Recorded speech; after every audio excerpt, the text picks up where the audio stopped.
Whispering Hills High, a name that sends chills down the spine, for reasons we were about to discover.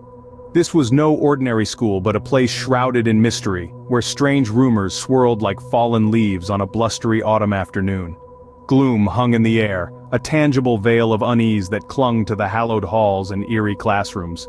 The whispers of the students echoed through the corridors, their words a cacophony of half-truths and speculation. Tales of unexplained happenings, of shadows that moved on their own, and of chilling sounds that echoed in the dead of night. The atmosphere was thick with the tension of 1,000 unanswered questions, a suspenseful symphony that played on repeat. Yet we were blissfully unaware, lost in the routine of school life, ignoring the signs that something was terribly amiss. Unbeknownst to us, those rumors were no mere child's play, they were about to become our living nightmare. The day took a turn for the worse when the intercom crackled to life, announcing the unthinkable. A voice, cold and metallic, echoed through the silent halls of Whispering Hills High. "Attention all students and staff, this is not a drill. The school is now under lockdown. Please remain calm and stay in your classrooms." The words hung in the air, a chilling decree that turned our sanctuary into a prison.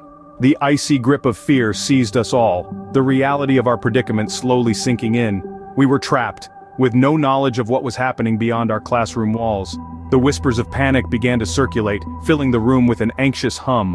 Hours felt like days as the darkness outside our windows seemed to stretch into an endless abyss. Each creak of the building, every distant echo was a stark reminder of our isolation. And then the whispers began. With that cold, metallic voice, our sanctuary turned into a prison. As the hours dragged on, the darkness outside mirrored the fear that was growing within us. The once familiar confines of our classroom became a prison of uncertainty, a chamber of secrets hidden in plain sight. Time seemed to slow, the minutes morphing into hours, hours that were filled with an unspoken dread that clung to us like a second skin.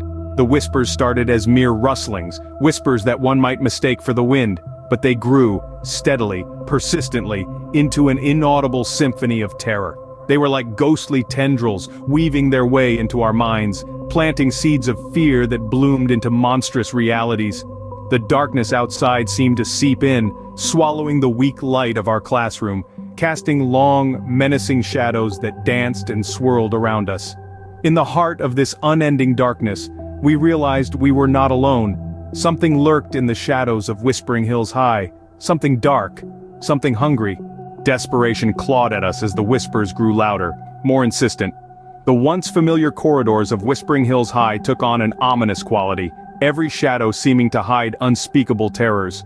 We felt the walls closing in, the air growing heavier with each passing minute. Attempts to escape proved futile. The doors, once invitingly open, were now locked shut, trapping us in this nightmare. Some chose to barricade themselves within the classrooms, their hopes pinned on the frail wooden desks and chairs. But the whispers, they seeped through the cracks, relentless, ever-present. A chilling realization dawned upon us. The whispers weren't just sounds, they were entities, invisible predators lurking in the darkness. They weaved through the air, their haunting melody echoing through the silent hallways. Fear turned into dread, dread into despair. The whispers grew louder, more demanding, their eerie song a promise of the doom that awaited. One by one we were claimed by the whispers, dragged into an unknown abyss. Just when we thought all hope was lost, the intercom buzzed again, lifting the lockdown. A wave of relief washed over us like a shipwrecked crew spotting land. We were survivors, ready to escape the clutches of this haunted school. Eagerly we spilled out of our classrooms, flooding the darkened hallways, but as we journeyed towards the exit, a chill wind blew through the corridors, whispering tales of dread. The school, once a haven of knowledge, now felt alien, as though we were trespassing in a realm we did not belong. The lights flickered, casting eerie shadows that danced and writhed across the walls. Our footsteps echoed, each one a heartbeat in the deafening silence. The air grew heavy, pressing down on us like a shroud. It was then that we realized the nightmare was far from over. The whispers, the shadows, they were still there, lurking in the corners of our minds. We were free, or so we thought. As I neared the exit, a figure stood bathed in the dim glow of the emergency lights. An eerie silhouette, tall and gaunt, casting long, ominous shadows. Its hollow eyes bore into me, an abyss of terror that knew no end. It was the embodiment of everything we feared. The source of the whispers, the root of our nightmare.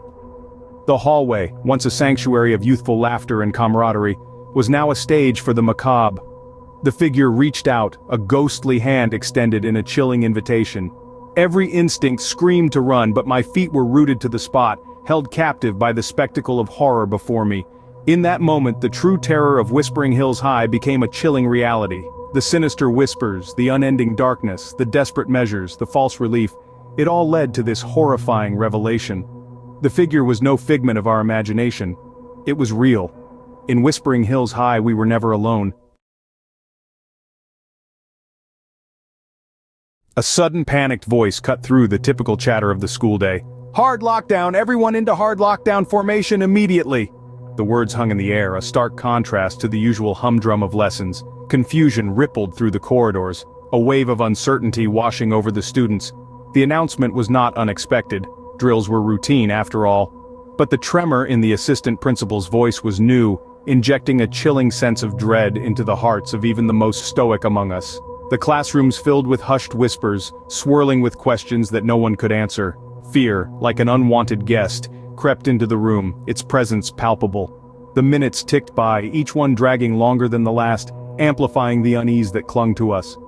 5 minutes later the bell rang, its echo reverberating off the walls, but its familiar sound didn't bring relief. It signaled a shift from safety to uncertainty. An unearthly silence fell over the room. The realization dawned on us all, this wasn't a drill. As the minutes ticked by, our classroom morphed into a cage of uncertainty, a prison of panic. Our breaths became shallow, synchronized with the rhythm of our pounding hearts. The bell, once a herald of freedom, now rang hollow, its chime a chilling reminder of our predicament. The assistant principal's voice, once a beacon of authority, had become an ominous echo, a harbinger of the unknown. Our sanctuary was now a battlefield, and we were the unsuspecting soldiers, trapped and cornered. Our eyes turned to the windows, drawn by a morbid curiosity. The outside world, once familiar and comforting, was now an alien landscape of flashing red and blue lights, of hovering news helicopters, of a reality we couldn't comprehend. Curiosity had led us to a terrifying truth, a scene of flashing lights and hovering helicopters amplifying the dread. As the clock struck 6, the intercom buzzed again. "You are now allowed to leave." The words echoed through the silent halls, breaking the tension like the crack of an ice sheet. News spread rapidly, as if carried on the wings of the wind itself. A gunman had been lurking outside the school, a predator in wait. But he had been caught, apprehended by the swift arm of the law. A wave of relief swept through us, washing away the dread that had gripped our hearts. We were free to leave, free to return to the normalcy of our lives. But as we stepped out into the fading twilight, the joy of our release was tainted by a lingering unease. The school, our sanctuary, had been violated, and a chilling thought began to creep in like a shadow in the corners of our minds. What if the real danger wasn't outside but inside our school? As we stepped out into the fading light of day, a terrifying thought took root. Amid the sighs of relief and the echoes of laughter tinged with hysteria, a sinister thought wormed its way into our minds, casting a long, chilling shadow over the relief we felt. The danger we had assumed had been outside, a faceless threat held at bay by the school's sturdy walls and the brave men and women of the emergency services.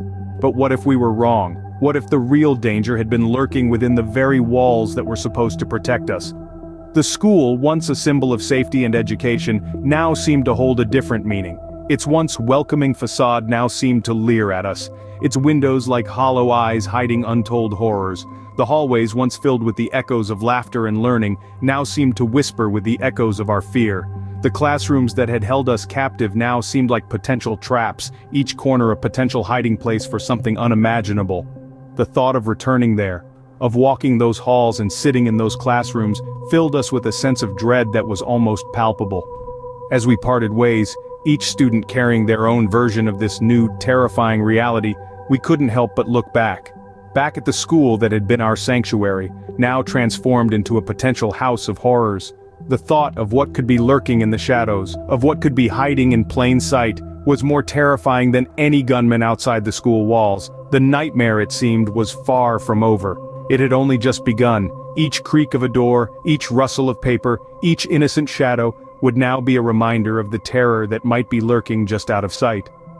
And as the school building faded into the distance, we couldn't shake off the feeling that the real terror had only just begun. The nightmare had not ended with the lockdown. It had seeped into our everyday lives, transforming our safe haven into a lingering nightmare. Have you ever been trapped, alone in a place that should be familiar but suddenly isn't? Imagine a day just like any other at school. The familiar sound of lockers slamming, the chatter of students, the mundane routine of classes. The hands of the clock inch towards lunch, and you can almost taste the cafeteria's infamous pizza. But as the clock strikes noon, the ordinary becomes extraordinary.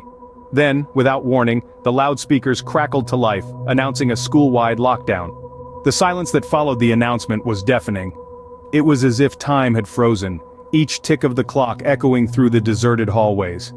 A chill of uncertainty swept through the air, transforming the once lively school into a ghost town. The classrooms, usually filled with the hum of learning, were now barren and silent, the only sounds the distant whispers of confusion and fear. In the void of human activity, the school seemed to breathe on its own, each creak of the aging structure an eerie reminder of the isolation. The once familiar corridors now felt like an endless labyrinth, a maze filled with the unknown and the unseen. The isolation was palpable, as if the walls themselves were closing in.